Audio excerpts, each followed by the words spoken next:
जब हनुमान ने तीनों का घमंड चूर किया। संसार में किसी का कुछ नहीं, ख्वाहमख्वाह अपना समझना मूर्खता है, क्योंकि अपना होता हुआ भी कुछ भी अपना नहीं होता। इसलिए हैरानी होती है, घमंड क्यों, किस लिए, किसका। कुछ रुपए दान करने वाला यदि यह कहे कि उसने ऐसा किया है, तो उससे बड़ा मूर्ख और कोई नहीं। और ऐसे भी हैं जो हर महीने लाखों का दान करने हैं, लेकिन उसका जिक्र तक नहीं करते, न करने देते हैं। वास्तव में जरूरतमंद और पीड़ित की सहायता ही दान है, पुण्य है। ऐसे व्यक्ति पर सरस्वती की सदा कृपा होती है। पर क्या किया जाए, देवताओं तक को अभिमान हो जाता है, और उनके अभिमान को दूर करने के लिए परमात्मा को ही कोई उपाय करना पड़ता है। गरुड़, सुदर्शन चक्र तथा सत्यभामा को भी अभिमान हो गया था, और भगवान श्री कृष्ण ने उनके अभिमान को दूर करने के लिए श्री हनुमान जी की सहायता ली थी। श्री कृष्ण ने अपनी पत्नी सत्यभामा को स्वर्ग से पारिजात लाकर दिया था, और वह इसीलिए अपने आप को श्री कृष्ण की अत्यंत प्रिया और अति सुंदरी मानने लगी थी। सुदर्शन चक्र को यह अभिमान हो गया था कि उसने इंद्र के वज्र को निष्क्रिय किया था, वह लोकालोक के अंधकार को दूर कर सकता है। भगवान श्री कृष्ण अतंत उसकी ही सहायता लेते हैं। गरुड़ भगवान कृष्ण का वाहन था, वह समझता था भगवान मेरे बिना कहीं जा ही नहीं सकते, इसलिए कि मेरी गति का कोई मुकाबला नहीं कर सकता। भगवान अपने भक्तों का सदा कल्याण करते हैं, इसलिए उन्होंने हनुमान जी का स्मरण किया। तत्काल हनुमान जी द्वारिका आ गए, जान गए कि श्री कृष्ण ने क्यों बुलाया है।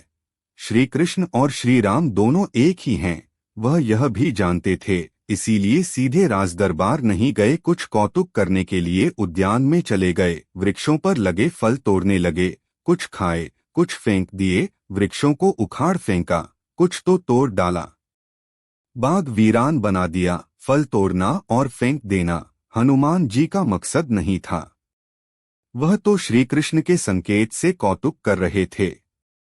बात श्री कृष्ण तक पहुंची, किसी वानर ने राजोद्यान को उजाड़ दिया है, कुछ किया जाए। श्री कृष्ण ने गरुड़ को बुलाया, कहा जाओ, सेना ले जाओ, उस वानर को पकड़कर लाओ।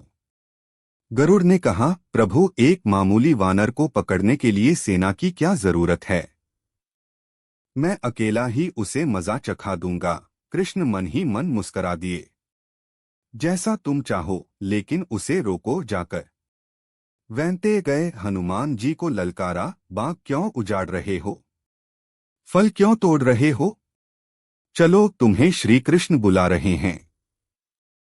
हनुमान जी ने कहा, मैं किसी कृष्ण को नहीं जानता, मैं तो श्री राम का सेवक हूँ, जाओ कह दो मैं नहीं आऊंगा।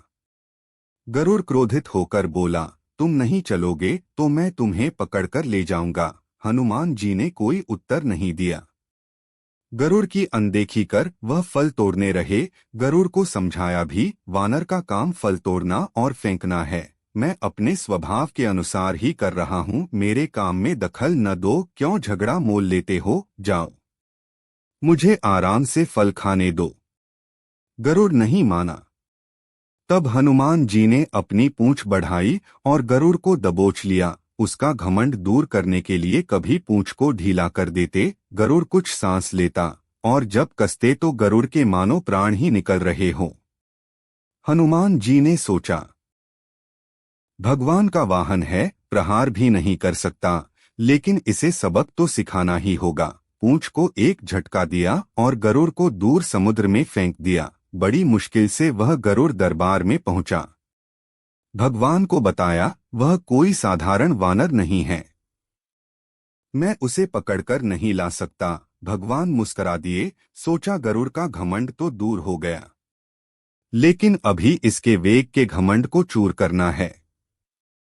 श्री कृष्ण ने कहा, गरुड़, हनुमान श्री राम जी का भक्त है, इसीलिए नहीं आया। यदि तुम कहते कि श्री राम ने बुलाया है तो फौरन भागे चले आते। हनुमान अब मलय पर्वत पर चले गए हैं, तुम तेजी से जाओ और उससे कहना श्री राम ने उन्हें बुलाया है, तुम तेज उड़ सकते हो, तुम्हारी गति बहुत है, उसे साथ ही ले आना। गरुड़ वेग से उड़े, मलय पर्वत पर पहुंचे। हनुमान जी से क्षमा मांगी, कहा भी श्री राम ने आपको याद किया है, अभी आओ मेरे साथ, मैं तुम्हें अपनी पीठ पर बिठाकर मिनटों में द्वारिका ले जाऊंगा। तुम खुद चलोगे तो देर हो जाएगी, मेरी गति बहुत तेज है, तुम मुकाबला नहीं कर सकते। हनुमान जी मुस्कराए, भगवान की लीला समझ गए, कहा तुम जाओ, मैं तुम्हारे पीछे ही आ रहा हूं। द्वारिका में श्री कृष्ण राम रूप धारण कर सत्यभामा को सीता बना सिंहासन पर बैठ गए। सुदर्शन चक्र को आदेश दिया, द्वार पर रहना, कोई बिना आज्ञा अंदर न आने पाए। श्री कृष्ण समझते थे कि श्री राम का संदेश सुनकर तो हनुमान जी एक पल भी रुक नहीं सकते, अभी आते ही होंगे। गरुड़ को तो हनुमान जी ने विदा कर दिया और स्वयं उससे भी तीव्र गति से उड़कर गरुड़ से पहले ही द्वारका पहुंच गए। दरबार के द्वार पर सुदर्शन ने उन्हें रोककर कहा, बिना आज्ञा अंदर जाने की मनाही है, जब श्री राम बुला रहे हों तो हनुमान जी विलंब सहन नहीं कर सकते। सुदर्शन को पकड़ा और मुंह में दबा लिया, अंदर गए। सिंहासन पर श्री राम और सीता जी बैठे थे। हनुमान जी समझ गए, श्री राम को प्रणाम किया और कहा, प्रभु आने में देर तो नहीं हुई। साथ ही कहा, प्रभु माँ कहाँ है, आपके पास आज यह कौन दासी बैठी है। सत्यभामा ने सुना तो लज्जित हुई, क्योंकि वह समझती थी कि कृष्ण द्वारा पारिजात लाकर दिए जाने से वह सबसे सुंदर स्त्री बन गई है। सत्यभामा का घमंड चूर हो गया। उसी समय गरुड़ तेज गति से उड़ने के कारण हांफते हुए दरबार में पहुंचा। सांस फूल रही थी, थके हुए से लग रहे थे, और हनुमान जी को दरबार में देखकर तो वह चकित हो गए। मेरी गति से भी तेज गति से हनुमान जी दरबार में पहुंच गए। लज्जा से पानी पानी हो गए। गरुड़ के बल का और तेज गति से उड़ने का घमंड चूर हो गया। श्री राम ने पूछा, हनुमान तुम अंदर कैसे आ गए, किसी ने रोका नहीं। रोका था भगवान सुदर्शन ने, मैंने सोचा आपके दर्शनों में विलंब होगा, इसलिए उनसे उलझा नहीं, उसे मैंने अपने मुंह में दबा लिया था। और यह कहकर हनुमान जी ने मुंह से सुदर्शन चक्र को निकालकर प्रभु के चरणों में डाल दिया। तीनों के घमंड चूर हो गए। श्री कृष्ण यही चाहते थे। श्री कृष्ण ने हनुमान जी को गले लगाया, हृदय से हृदय की बात हुई और उन्हें विदा कर दिया। परमात्मा अपने भक्तों में, अपने निकटस्थों में अभिमान रहने नहीं देते। श्री कृष्ण सत्यभामा, गरुड़ और सुदर्शन चक्र का घमंड दूर न करते तो परमात्मा के निकट रह नहीं सकते थे।